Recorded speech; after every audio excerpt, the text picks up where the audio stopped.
Okay. Right, Safety mask on. masks on, off we go. All right, so I work with the Columbia Shuswap Invasive Species Society, and today I'm going to talk a little bit about introduction to what invasives actually are, and then why we should care about invasives, and what we can do about it, because that's the most important bit. We have to have something that we can do about it. This will take about 15 minutes, and there will be time for questions at the end. So who we are the Columbia Shuswap Invasive Species Society, and we're actually a network of partners that facilitate and present the reduction and management of invasive species across our region.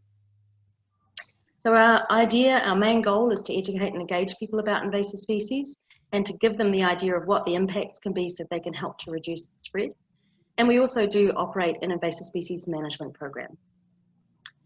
So our region is the Columbia Shuswap region. It stretches all the way from the Alberta border right through to the west to Chase.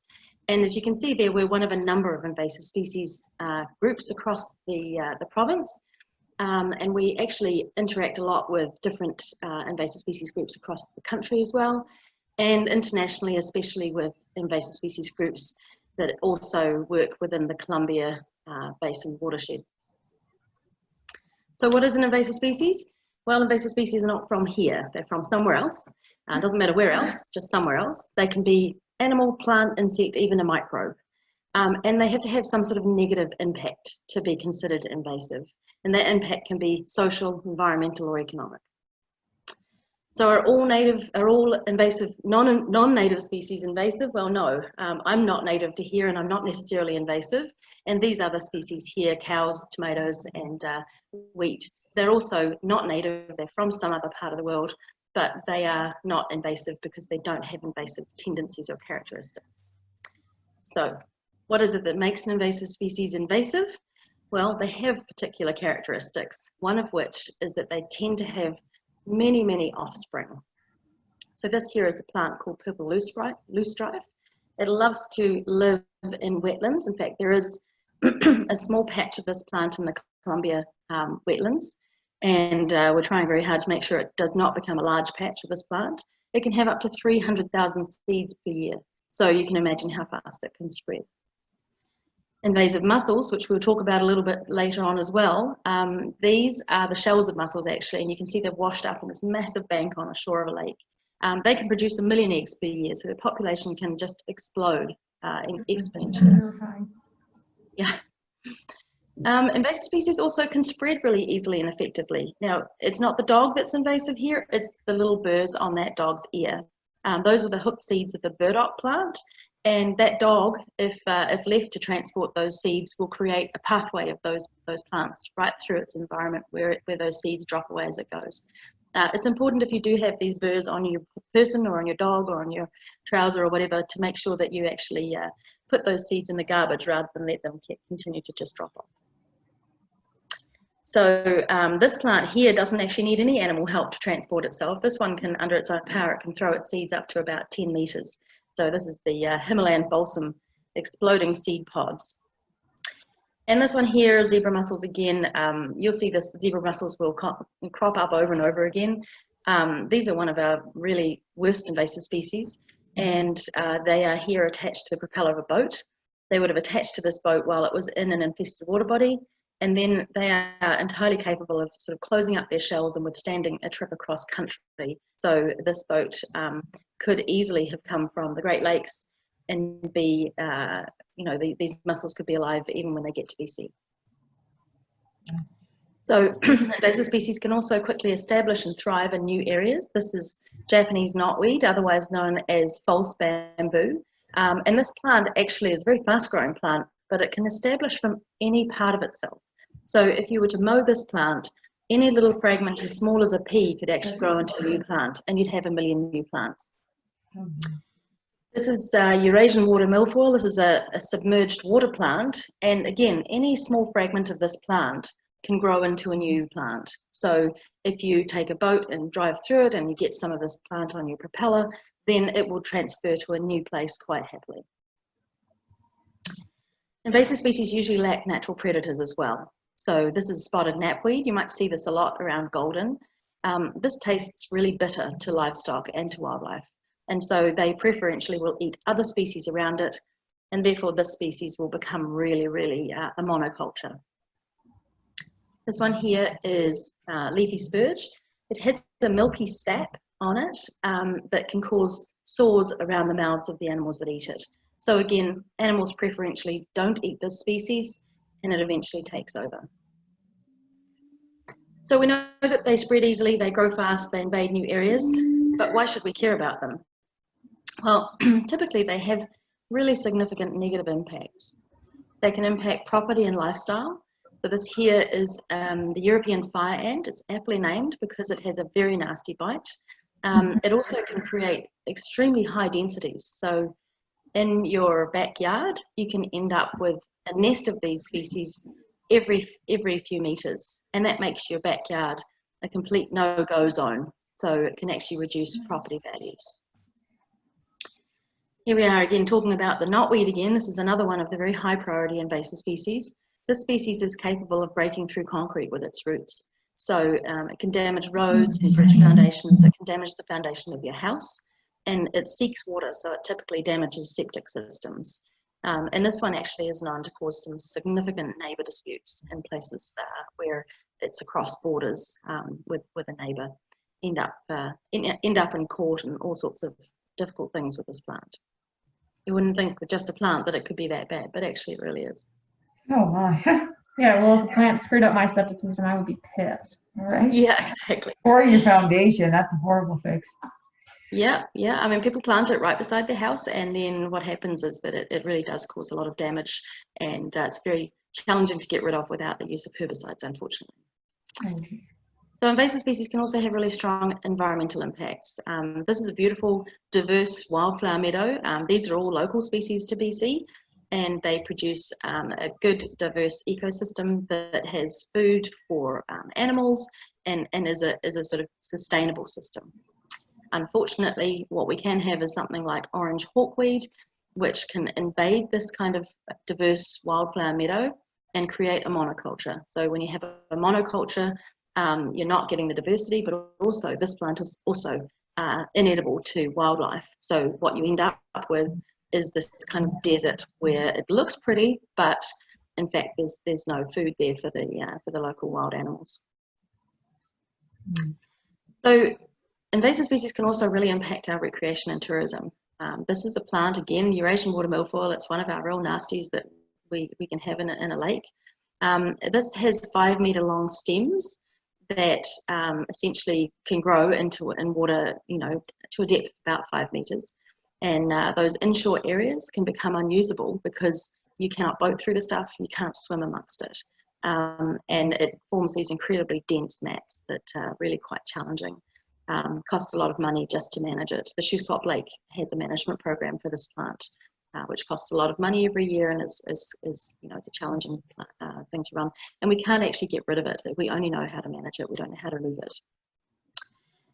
So another impact on tourism is a plant that is very aptly named puncture vine. This is an annual plant, so it produces a lot of seeds, and that's the picture of the seed. That seed can actually puncture anything up to the tires of a small truck, and will definitely puncture bike tires, and unfortunately punctures shoes and dogs' feet as well.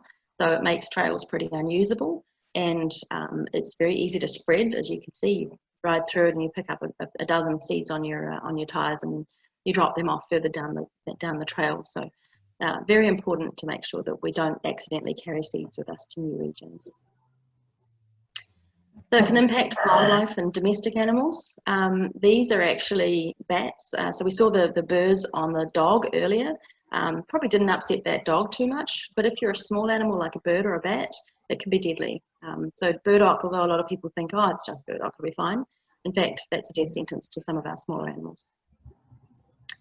And whirling disease, it's not the fish here that's invasive, it's the organism that creates this deformity. So whirling disease is a microbe, and it can actually really affect populations of salmon and trout and whitefish. Tends to kill, or can kill up to about 90% of the young fish in a population. So it can really decimate fisheries, which can be a big issue. And finally, they can have, invasive species can have a really strong economic impact. So zebra and quagga mussels can cling on to things. These pipes have been submerged in an infested water body for up to 6 months, the one that's very thoroughly submerged, this one here. And these, once they clog up those pipes, obviously you're going to need to clean out those pipes probably once a year or so. They deal with this problem in the Great Lakes, and it costs billions of dollars in the Great Lakes to deal with it. They estimate that within BC, just to clean out, BC Hydro, town water supplies, sewage systems, even irrigation systems, would cost about $45 million every year. So we don't have these mussels in BC yet. We really don't want them. And the important part is prevention, because again, we don't know how to remove this species if it ever gets in. So they can also, invasive species can impact our food production. You can see invasive species there in a crop. They can also really impact traditional food and medicinal gathering.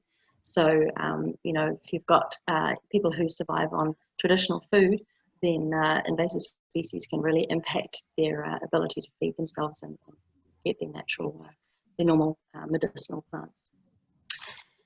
And then they can also directly impact health. This is a pretty nasty picture, but this is the giant hogweed.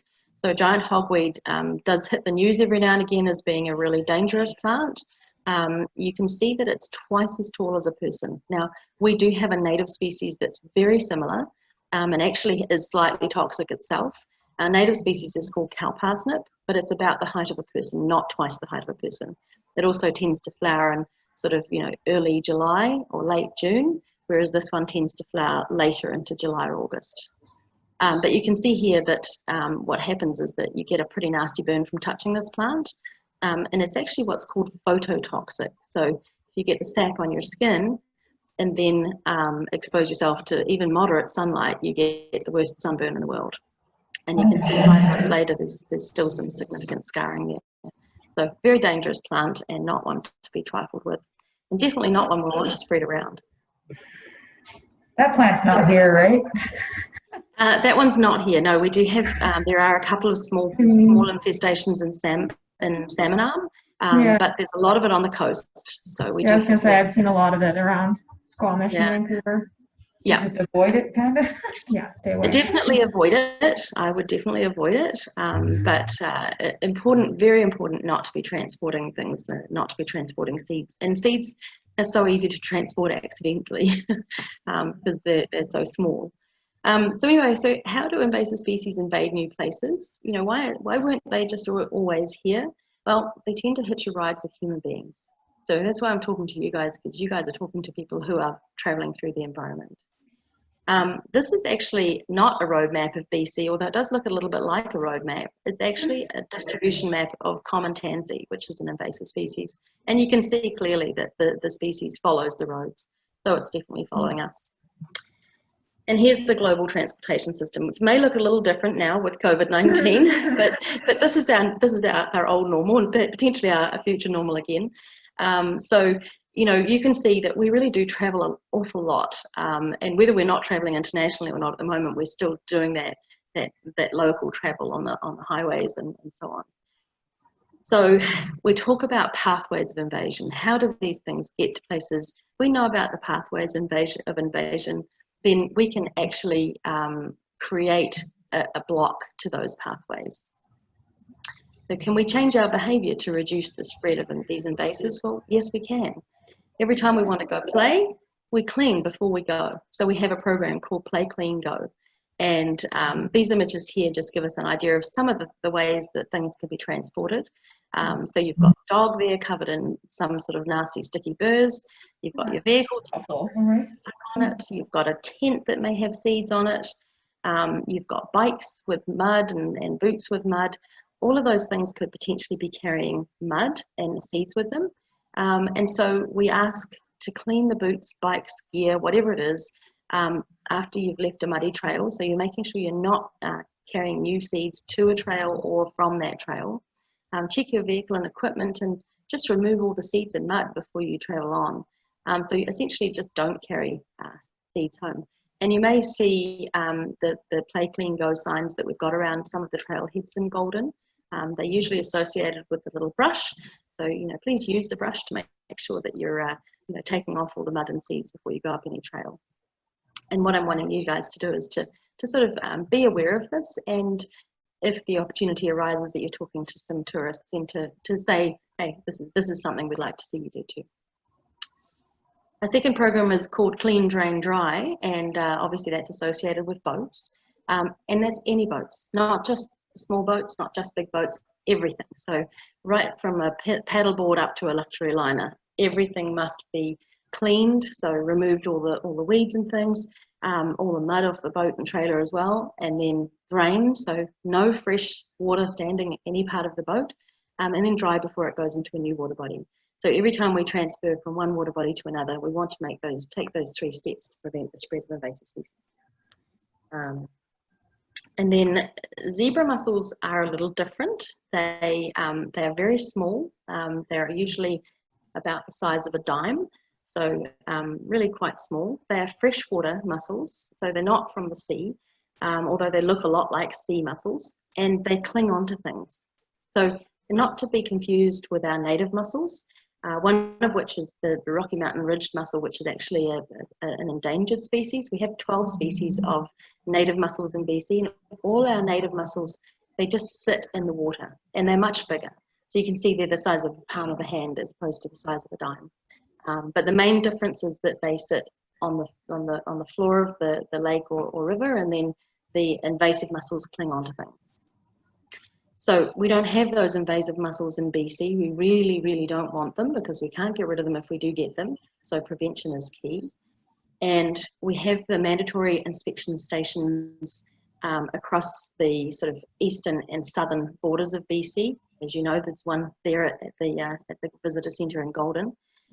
It's mandatory to stop at those inspection stations. So every vehicle that has a boat or of any sort of watercraft must stop. And if they don't stop, they will be chased down and given a ticket. And what happens when they stop is that they ask some questions about where the boats come from and when it was last in the water. And then if it's a high-risk boat, the boat may be decontaminated with hot steam, and that removes the mussels. So please spread the word, not the weeds. We can report any strange plants or animals to CSIS. We're always interested in something new.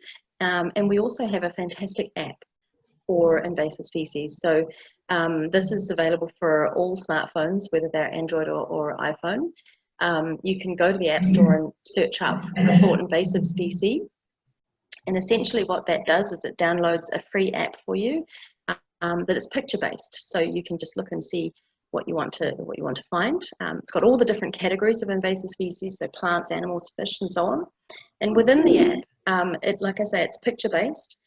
You can scroll through looking for pictures. You can even ask it to look for a plant based on flower colour. So we've made it as easy as possible. And then if you see something that's invasive and you would like to report it, there's a button at the bottom of each screen which just says report this weed, and you're able to take a photo, and it geolocates that photo and sends it directly through to somebody who can look at it and see if there's a response needed. So I just would like to also thank our sponsors. The CSRD, the Government of British Columbia, and the Columbia Basin are all major sponsors for our programs. And I'd like to thank you for taking the time to listen to me talk about this and to have invasive species on your radar for the people that you are speaking to as frontline staff. And there's some more information on our website, and you can always email us or give us a call for any more information. So have you got any questions?